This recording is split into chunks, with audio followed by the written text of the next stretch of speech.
ಉತ್ಸಾಹದಿಂದ ಈ ಒಂದು ಕಾರ್ಯಕ್ರಮದಲ್ಲಿ ಸೇರಿದ್ದೇವೆ. ಭಾರತದ ಆತ್ಮ ಇರೋದು ಹಳ್ಳಿಗಳಲ್ಲಿ ಅಂತಾರೆ. ಧರ್ಮಸ್ಥಳ ಸಂಸ್ಥೆ ತನ್ನ ಹಲವು ಕೆಲಸಗಳ ಮೂಲಕ ಈ ಮಾತನ್ನ ಸಕಾಲ ಮಾಡಿರ್ತಕ್ಕಂಥದ್ದು ನಮ್ಮೆಲ್ಲರಿಗೂ ಹೆಮ್ಮೆಯ ವಿಷಯ. ಯಾಕಂದ್ರೆ ಇವತ್ತು ಭಾರತ ದೇಶದಲ್ಲಿ ಇರ್ತಕ್ಕಂಥ ಅನೇಕ ಬಡ ಜನರು 12ನೇ ಶತಮಾನದಲ್ಲಿ ಬಸವಣ್ಣವರು ಕೂಡ ಹೇಳಿದ್ರು, ಅಲ್ಲೆಲ್ಲ ಶರಣರು ಸೇರಿ ಸಮಾಜದಲ್ಲಿ ಇರ್ತಕ್ಕಂಥ ಕಟ್ಟ ಕಡೆಯ ಮನುಷ್ಯರ ಕಣ್ಣೀರು ಒರೆಸ್ತಕ್ಕಂಥದ್ದೇ ಮಾನವ ಧರ್ಮ, ಭಗವಂತನ ಕೆಲಸ. ಆ ಭಗವಂತನ ಕೆಲಸವನ್ನ ಮಾಡಿರ್ತಕ್ಕಂಥ ಪುಣ್ಯಾತ್ಮ ಯಾರು? ಭೂಮಿಗೆ ಬಂದ ಭಗವಂತ ಧರ್ಮಸ್ಥಳ ಮಂಜುನಾಥನ ಒಂದು ಧರ್ಮಾಧಿಕಾರಿಯಾಗಿರ್ತಕ್ಕಂಥ ವೀರೇಂದ್ರ ಹೆಗಡೆಯವರು. ಇವತ್ತು ನಾನು 3 ದಿನಗಳಿಂದ ಸತತವಾಗಿ ನೋಡ್ತಾ ಇದ್ದೇನೆ. ನಮ್ಮೆಲ್ಲರಾಗಿರ್ತಕ್ಕಂಥ ಘಟನೆ, ಮಳೆ ಬರ್ತಾ ಇತ್ತು, ತಮಗೆಲ್ಲ ಗೊತ್ತಿದೆ. ಇದೆಲ್ಲ ನೀರಿನಿಂದ ತುಂಬಿರ್ತಕ್ಕಂಥದ್ದು. ಸನ್ಮಾನ್ಯ ಶಾನ್ ಪ್ರಕಾಶ್ ಪಾಟೀಲ್ ನೋಡಿದ್ರು, ನಾವು ನೋಡಿದ್ವು, 2 ದಿವಸ ನೋಡಿದ್ವು.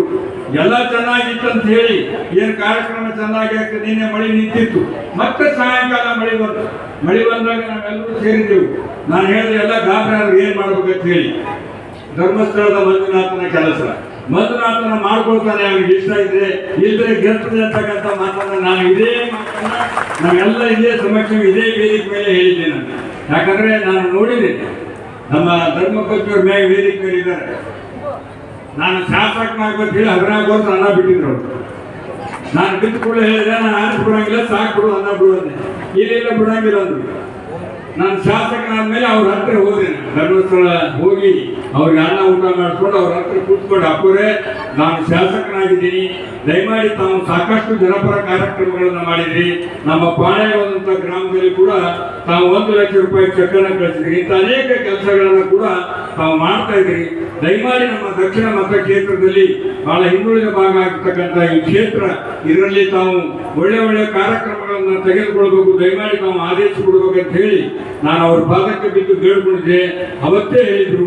ಅದಾದ ನಂತರ ಮತ್ತೆ ಅವರೆಲ್ಲ ಸಿಬ್ಬಂದಿಯವರನ್ನು ಕೂಡ ಇಲ್ಲಿಗೆ ಕಳಿಸಿ ಅನೇಕ ಸ್ವಸಹಾಯ ಗುಂಪುಗಳನ್ನು ರಚನೆ ಮಾಡಿ ಅವರಿಗೆ ಸಾಕಷ್ಟು ಸೌಲಭ್ಯಗಳನ್ನು ಕೊಟ್ಟು ಇವತ್ತು 10 ಕುಡಿಯುವ ನೀರಿನ ಘಟಕಗಳನ್ನ ನನ್ನ ಕ್ಷೇತ್ರದಲ್ಲಿ ತೆಗೆದುಕೊಂಡಿದ್ದಾರೆ ಮತ್ತು ಕೆರೆಯ ಅಭಿವೃದ್ಧಿಯನ್ನು ಕೂಡ ನನ್ನ ಕ್ಷೇತ್ರದಲ್ಲಿ ತೆಗೆದುಕೊಂಡಿದ್ದಾರೆ. ಇನ್ನೊಂದು ಪುಣ್ಯದ ಕೆಲಸ ಏನಪ್ಪ ಅಂದ್ರೆ, ಇವತ್ತು ನಮ್ಮ ಮತಕ್ಷೇತ್ರದಲ್ಲಿ ಇಷ್ಟೊಂದು ಜನಸಾಗರದ ಕಲಬುರಗಿ ಜಿಲ್ಲೆಯ ಕಾರ್ಯಕ್ರಮ ಧರ್ಮಸ್ಥಳದ ಮಂಜುನಾಥನ ಅವತಾರಿ ಪುರುಷರಾಗಿರ್ತಕ್ಕಂಥ ವೀರೇಂದ್ರ ಹೆಗಡೆ ಅವರ ಸಮ್ಮುಖದಲ್ಲಿ ನಡೀತಾ ಇದೆ ಅಂದ್ರೆ ನಾವೆಲ್ಲರೂ ಪುಣ್ಯವಂತರಿದ್ದೇವೆ ಅಂತಕ್ಕಂಥ ಮಾತನ್ನ ಈ ಸಂದರ್ಭದಲ್ಲಿ ನಾನು ಹೇಳಕ್ಕೆ ಇಷ್ಟಪಡ್ತೇನೆ. ಇವತ್ತು ಈ ಕ್ಷೇತ್ರದ ಧರ್ಮಸ್ಥಳದ ಗ್ರಾಮಾಭಿವೃದ್ಧಿ ಯೋಜನೆ SADRDP ಅಡಿಪಾಯವನ್ನು ಹಾಕಿ 1982ರಿಂದ ಇಲ್ಲಿವರೆಗೆ ಅನೇಕ ಯಶಸ್ವಿಯನ್ನು ಕಂಡಿರ್ತಕ್ಕಂಥದ್ದು ಮತ್ತು ಸಾಕಷ್ಟು ಕೆಲಸಗಳನ್ನು ಕೂಡ ಇವತ್ತು ಈ ಕಾರ್ಯಕ್ರಮ ಸುಮಾರು ಕರ್ನಾಟಕ ರಾಜ್ಯದಲ್ಲಿ 3.87 ಮಿಲಿಯನ್ ಸದಸ್ಯರನ್ನು ಹೊಂದಿರತಕ್ಕಂಥದ್ದು, 4.25,297 ಸ್ವಸಹಾಯ ಗುಂಪುಗಳನ್ನು ರಚನೆ ಮಾಡಿರ್ತಕ್ಕಂಥದ್ದು. ಇಲ್ಲೆಲ್ಲ ಸೇರಿರ್ತಕ್ಕಂಥ ಮಹಿಳೆಯರೆಲ್ಲರೂ ಸ್ವಸಹಾಯ ಗುಂಪುಗಳನ್ನು ರಚನೆ ಮಾಡಿಕೊಂಡು ಧರ್ಮಸ್ಥಳ ಮಂಜುನಾಥನ ಆಶೀರ್ವಾದದಿಂದ ನಿಮ್ಮ ಬಾಳಿನ, ನಿಮ್ಮ ಕನಸಿನ ನೆಲೆಗಟ್ಟನ್ನ ಕಾಯ್ದುಕೊಂಡು ನಿಮ್ಮ ಸಂಸಾರವನ್ನ ಉದ್ಧಾರ ಮಾಡತಕ್ಕಂಥ ದಾರಿಯಲ್ಲಿ ಹೋಗ್ತಕ್ಕಂಥ ಮಹಿಳೆಯರು ಇವತ್ತು ಸೇರಿದ್ದೀರಿ. ನಿಮಗೆಲ್ಲರಿಗೂ ಕೂಡ ಭಗವಂತನ ಆಶೀರ್ವಾದ ಆಗಿದೆ. ಸ್ವಸಹಾಯ ಗುಂಪು, ಬ್ಯಾಂಕ್ ಸಂಪರ್ಕ, ಕೃಷಿ ಮೇಳ, ಕೃಷಿಕರ ಮಕ್ಕಳಿಗೆ ಜ್ಞಾನದೀಪ ಯೋಜನೆ, ನೈರ್ಮಲ್ಯ ಕಾರ್ಯಕ್ರಮ, ರುದ್ರಭೂಮಿ ಯೋಜನೆ ಸೇರಿದಂತೆ ಅಸಂಖ್ಯ ಯೋಜನೆಯ ಜಾರಿ. ಇವರೆಲ್ಲರ ಮೂಲ ಉದ್ದೇಶ ಏನಪ್ಪ ಅಂದ್ರೆ, ಇವತ್ತು ಗ್ರಾಮೀಣ ಪ್ರಗತಿ ಅಂತಕ್ಕಂಥದ್ದು ಕಲಬುರಗಿಗೂ ಹೆಜ್ಜೆ ಇಟ್ಟು ತುಂಬಾ ವರ್ಷಗಳಾದರೂ ಕೂಡ ಇವತ್ತು ನಮ್ಮ ಭಾಗದಲ್ಲಿ ಇಂಥ ಸಂಸ್ಥೆಗಳಿಂದ ಸೇವಾ ಕಾರ್ಯ ಅಗತ್ಯವಾಗಿದೆ. ಕಲಬುರಗಿ ಕೆರೆಗಳ ನಿರ್ಮಾಣವಾಗಬೇಕಾಗಿದೆ, ಗ್ರಾಮೀಣ ಅಭಿವೃದ್ಧಿ ಪ್ರಗತಿಯ ಅವಕಾಶಗಳಿವೆ, ಹೆಣ್ಣು ಮಕ್ಕಳ ಆರ್ಥಿಕ ಪ್ರಗತಿ ಕೆಲಸವಾಗಬೇಕಾಗಿದೆ. ಇವೆಲ್ಲಕ್ಕೂ ಕೂಡ ಮಕ್ಕಳ ವಿದ್ಯಾರ್ಥಿಯನ್ನು ಕೂಡ ಅವಕಾಶ ಬೇಕಾಗಿದೆ.